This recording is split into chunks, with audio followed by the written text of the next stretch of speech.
In this video, we will tackle the sources of income that is required to be declared in your tax return, more specifically, salary or wages and interest income.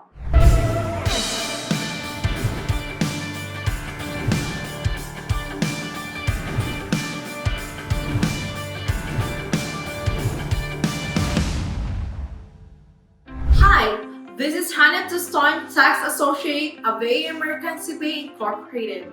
Our previous video focused on entering your basic personal information. On that, users were also given hints of what to enter if there were fields on which they were uncertain about. Just like we did before, let's open an internet browser and log in back to our account in 1040.com. There will be another interview as we go through the workflow in filing. First in the line are your income sources. Here's a tip to remember. If you didn't have any income, you don't need to file a tax return.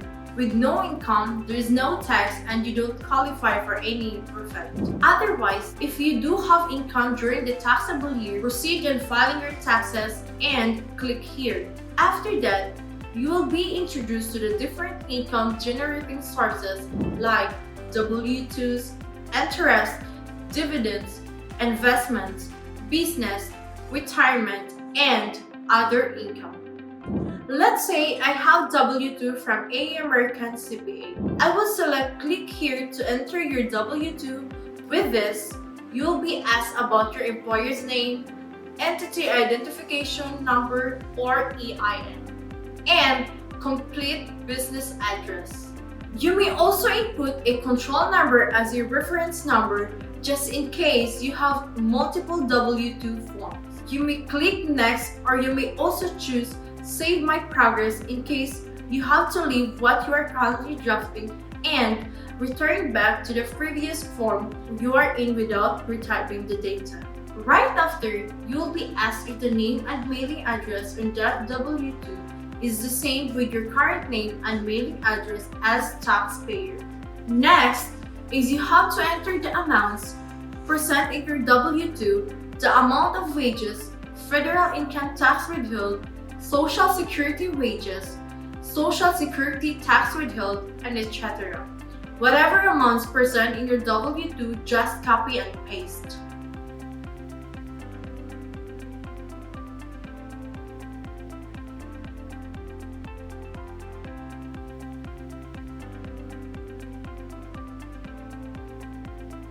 After the W-2 portion, interest and dividends shall be reported whichever is applicable. You may click Tell us about your interest and dividends. Form 1099 Interest is for interest you received. Usually from a bank offer money you keep there, while Form 1099 Dividends is for dividends you received, usually from stock you own in a company. The website will prompt you to answer the question if you have interest income. If you have, then just click yes. It really doesn't matter if you have multiple forms. All you have to do is continue adding new forms separately until all 1099 interests are paid in. 1099 interests have certain filing requirements.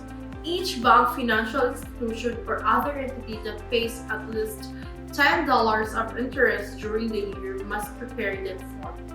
Send you a copy by January 31 and file a copy with the IRS. So that means if the income is below $10, you don't have to expect a 1099 form.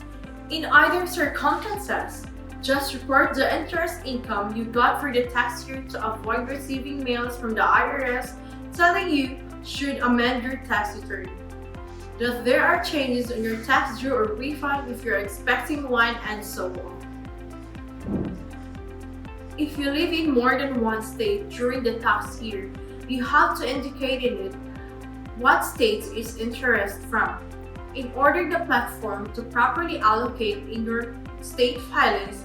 But if you only live in one state, choose the state you are resident of. You have to enter the payer's name and its tax ID number The tax ID number could be an employer's identification number or EIN, or a social security number or SSN. Some 1099 interest forms have account numbers on them, especially if they are interest income from bank accounts. It would always be convenient to put them so it would be easy to trace them if you're going to have a quick review later. In short, these will serve as reference numbers, especially if you have multiple domestic bank accounts earning interest. Also, you'll be asked the routing number of the bank account earnings to the interest. You may provide this or not, as this only optional. So the choice is yours to disclose this information or not. This won't have any effect on your filing anyway. Next in line are the filling out of the amounts such as the interest income itself. You may simply refer to your 1099 interest form and copy the amounts and other information indicated in form. Early withdrawal penalty, U.S. government interest, federal tax withheld, investment expenses, foreign tax paid, and foreign country name if applicable, the tax-exempt interest amount, private activity bond interest, market discount, bond premium on treasury obligations, bond premium on tax-exempt bonds, and tax-exempt and tax credit bond QSIP number. You will also be asked if the interest income came from Illinois, Iowa, Maine, Massachusetts, Oklahoma, and Tennessee. If you don't have interest income coming from those mentioned states, click No, then Proceed. Otherwise, another form will open up asking more information. Lastly, you'll be asked of the complete address of the taxpayer, which includes the street, address, city, zip code, and state. Generally, these are the common data needed, but if you click Advanced Options, you'll be asked for more data about the interest earned in line 1 or line 3.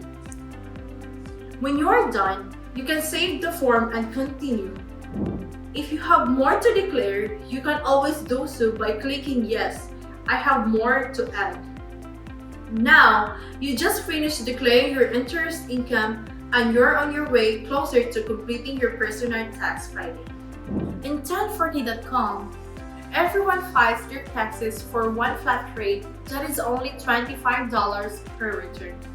There is also an e-collect and audit assistance features that cost $24.95 and $29.95 respectively.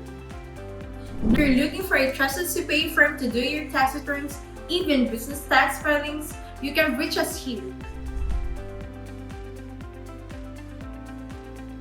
Stay tuned for our next video about filing out forms of your federal taxes.